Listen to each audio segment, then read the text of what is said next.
at this moment.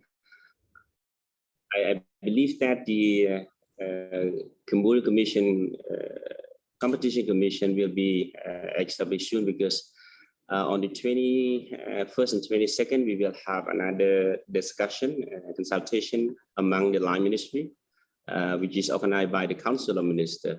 So hopefully by early of 2022, I think, 2022. You mean that means the decree will already be issued?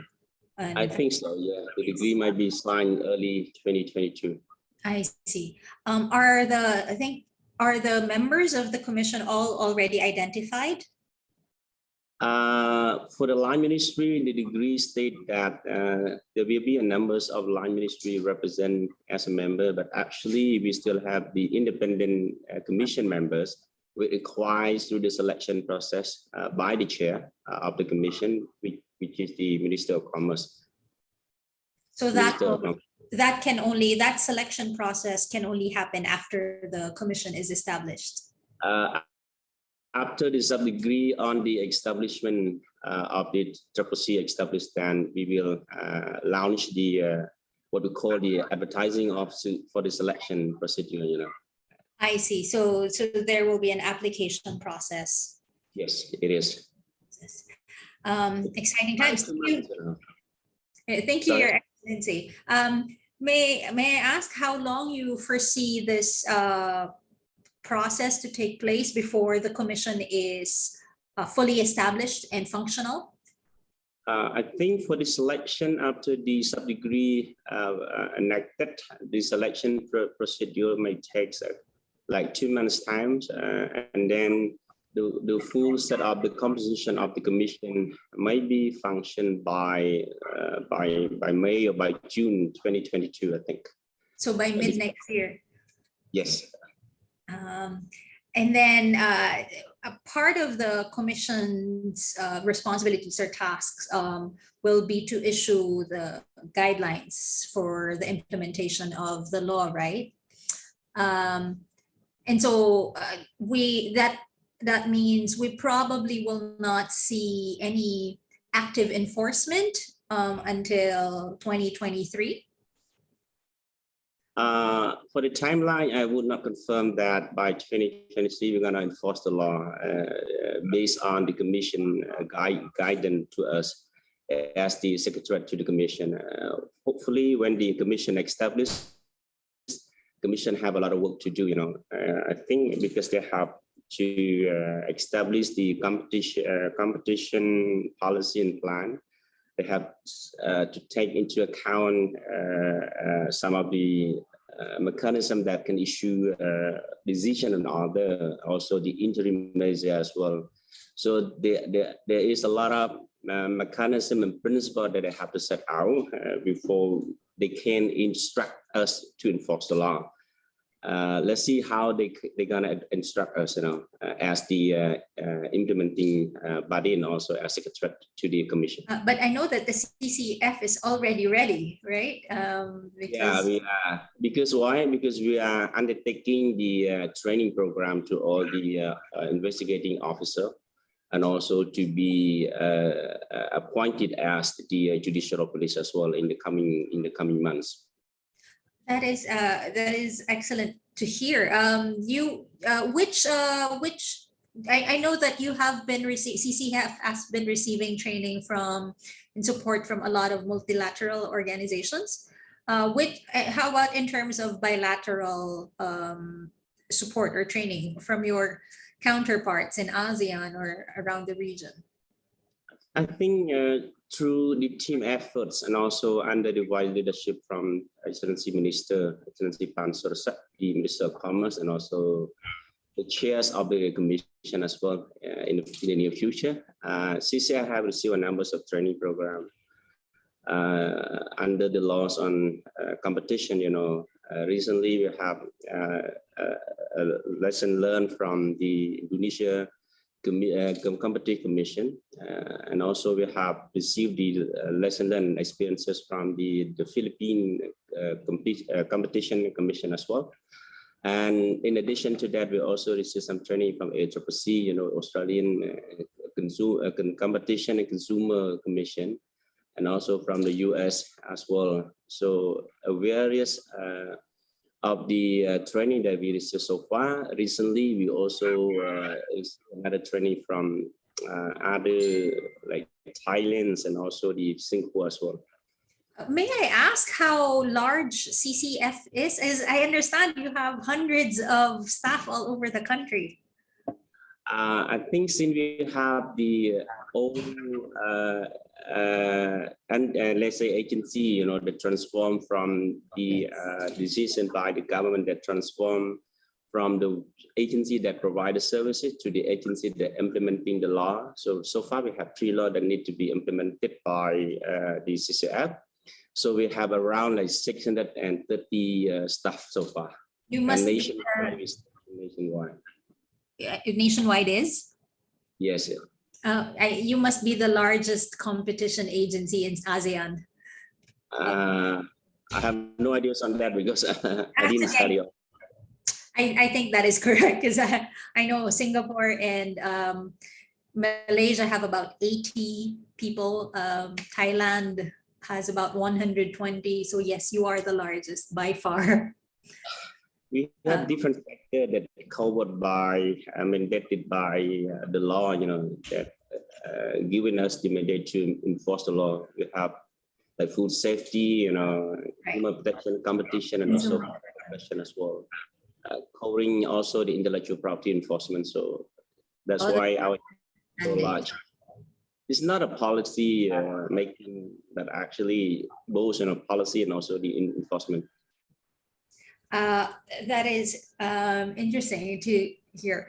Your Excellency, I wanted to move a little bit now more to having established where you are currently in the rollout of the new law, to find out what your priorities are in terms of, say, implementation next year. Will it be, of course, aside from setting up or issuing the regulations and then setting up the commission,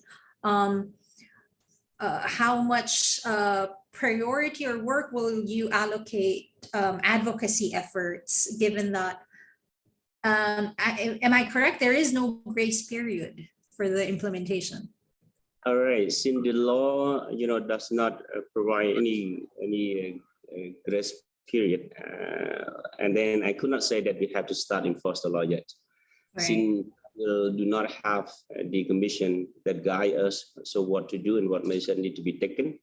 So what we are doing at the present time as secretary to the commission, we just focus on advocacy program, try to have through the digital platform, seminars, online, with the business sector. A couple of days ago, we have the training program with the FDL to disseminate all the information that Communion have the law and competition, and also telling them the activities that also entitle competitive behavior and practices, and also telling them that the repercussion if you go against the law, some sort of a huge fine again anti-competitive activities that are conducted by businesses. So we have to spend times or a couple, 1 year, 2 years, to focus on advocacy program. And then when the commission established, we will discuss what is the next step that need to be taken so that they can guide us, from when we can start the enforcement. Maybe start from the low-hanging fruit with a small local business, cases, which is very simple, competition law. You might aware that is economic law, quite a lot of economic analysis. We also need to train staff on economic analysis as well, market structure, industry structure, market dominant position. So there's a lot of things that need to be trained to my investigating officer. However, we have undertaken very simple investigative procedure right now in terms of as the investigating police and also officer, and also as the judicial police. I see. So when you talk about low-hanging fruit, could this involve, say, bid rigging, simple cartels? I think so. It's some sort of like right collusion, you know, directly like per se rules, you know, it's not a rule of reason, which is requiring sophisticated tools. Yes. I see. Because you mentioned earlier working with, say, the Philippine Competition Commission. I'm aware that they shared their merger control regime with you, with CCF. So does that mean, Your Excellency, that you are looking at a similar pre-merger mandatory notification regime? I think yes, we did. You know, they provided us a lot of lessons learned from the Philippine perspectives on the pre-merger control. That is the, I'm not decided on behalf of the commission yet, but to my, personally, you know, I prefer pre-merger control or notification, in other words, which is we require the business to provide us a lot of the document in advance. We don't work very hard to just conducting the analysis, you know. So if you want to merger, you provide us a lot of peer-reviewed supporting document, then we can have a goals with that. We just take into account only the stressful. Then we have to study with other countries as well, because Cambodia does not have a very sound market structure and also industry structure. So what we are doing is just follow and look into the other ASEAN model. We also study with the ICC, the Indonesia Competition Commission as well. They share that they have. Yeah, they have a post-merger, then the rest they could have pre-merger, because post-merger is very difficult. When you allow somebody to do business, then you conduct the market analysis, so you need a lot of time and effort to do that. Yeah, from what I can tell, a lot are looking to the Philippines. Malaysia was also studying the Philippine merger regime. So it's interesting, actually, if we eventually see a more harmonized merger control regime across Southeast Asia. I'm sure businesses would appreciate that. There were comments actually before about how Cambodia is benefiting from being the last to set up its competition commission or competition regime, because you're benefiting from all of the lessons learned by your neighbors. Yeah, I believe so. Which what key in terms of rollout, then what do you see, what lessons are you seeing from your neighbors that you think would or would not work in terms of how you set up and roll out your competition? I think we have conducted the number of study from other countries that they're gonna enforce the law. They're gonna start with the small cases, as I mentioned before, you know. So what we are waiting for the commission to task us what to do, but actually what we are doing by the present time, just learn the techniques, get some training from other partners, you know, try to look into the international best practices, that what we are going to do for the period of rollout. I don't know how to say that, the 2 years time, 3 years time, based on the capacity that we will observe, based on the research, lesson learned from other countries that we will take into account. Then based on the commission decision as well, because we have to take into account our economic repercussion, right, and also political will as well. So a lot really depends on waiting for the commission to be set up to be functional. I believe so. I'm just one of the members, so we have the boss, big boss, which is the commission. Right. Do you think, though, that how ready do you think is the Cambodian business community for this?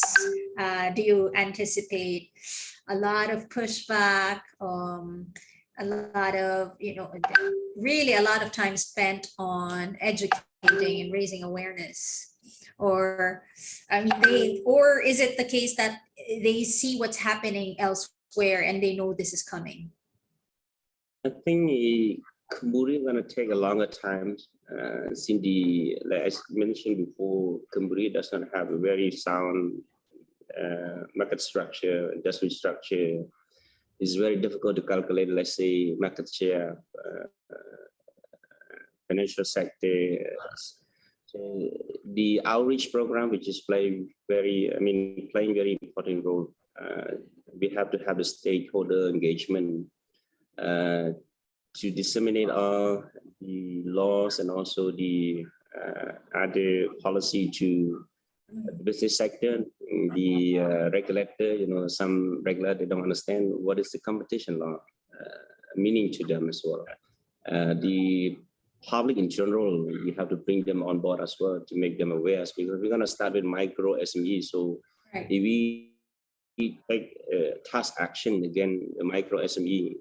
So what happened during the pandemic, COVID-19 pandemic? So all of these factors they need to be taken into account. Right. Speaking of the pandemic, have you been? I know you're not yet functional, but are you observing already potential issues that you should be monitoring, supervising, or intervening in as a result of the pandemic? We didn't think that we can take action at the present time because the Commission had the mandate to do it. As an agency, we just look into protecting the anti-competitors' behavior, explain to them, engage them. We cannot apply the laws yet based on the law that stated the Commission had the power to do so. Actually, we have to engage and tell them that now Cambodian have the law. If you still doing these kinds of activity in the near future, you will have repercussion on. That's what we are trying to do and think about it now. I see. We've talked a lot about educating or raising awareness among the business community, but do you think part of the advocacy efforts should also include the rest of the government, other government agencies, specifically, so in terms of issuing policies that might be anti-competitive?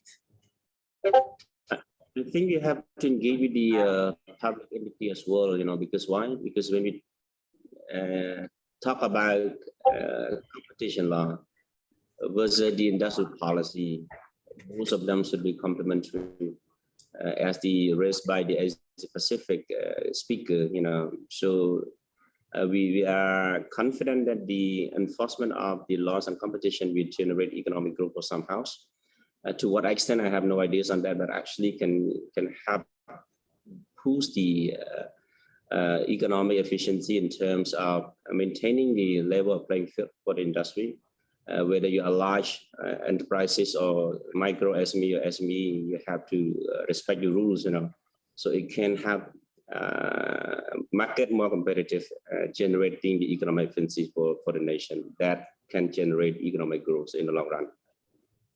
All right, but are there now conflicts between, say, competition law and existing government policies, like price controls maybe, or import restrictions that could, that don't complement this new competition policy? Cambodia does not have the competition policy yet. However, the laws, the competition law of Cambodia does not, give some sort of the government authority, to regulate some of the sector, some of the sector rules for some of the sector as well, for the benefit of society as a whole, for the benefit of the public welfare as a whole, which is, stated by the Cambodian institution, and also that give the government some policy or power to do so. So there's no conflict between that, but actually there might be some sort of conflict between competition law against the sectoral law that need to be addressed and need to be discussed when the Commission is. Oh, so there could still be overlaps with some other sectoral regulations. Transportation, telecommunications, likely. We have to undertake the serious study on that, and then bring, when the commission established, there's a numbers of the line ministry that they have the sectoral laws, and we can bring on board, and we're going to discuss on the conflict between the sectoral laws and also the competition law. So I believe that things will work smoothly when the commission establishes. Right. I can imagine you're extremely excited for all this to get started. All right, so I guess over the next 4 or 5 months, we will be expecting to see, yes, the commission get set up and be established, the independent commissioners appointed. And then by around the mid next year, if the commission is now complete and fully functional, then we will expect to see guidelines start being drafted and released. Will guidelines be issued for public consultation before they're finalized? Will we expect to see this interaction with the public? I think first we have to submit the guideline through the commission members, and then we're gonna have the public involvement as well, especially for the chambers of commerce of Cambodia. We have other regulator as well to seek for the input, so that guideline can be used, wisely used, and also beneficial use as well. All right. Wow. Well, we're excited to see all that happen, and to start seeing what the new commission will do, and what sectors will attract its attention. Thank you again so much for your time this afternoon. If I have questions, okay, may I go further questions? May I go through Suwon and send follow-ups, or can we expect news releases or issuances from your office within the next few months? Yes, it is, no problem. It's my pleasure. All right. Thank you, Chair. Thank you. Hello, Your Excellency Panun. This is Patrick from OECD. Just want to check in and say hello. My apologies for not being able to attend the first part of your meeting, but I'm glad I made it. It's better to be late than never. Thank you very, very much for your time. I'm very grateful to you and to Ms. Damaso for doing this interview and hopefully incorporating some of OECD's input into this area, particularly around COVID, as I think we're all aware. Your Excellency Panun, again, thank you so much. I will reach out to Dr. Piwat if we have any other questions, as will Ms. Damaso. Thank you again. Have a great afternoon, and I'll see you around. Thank you, Patrice. Yeah, have a great afternoon. Thank you. Okay. Bye. Thank you. Bye-bye. Bye-bye.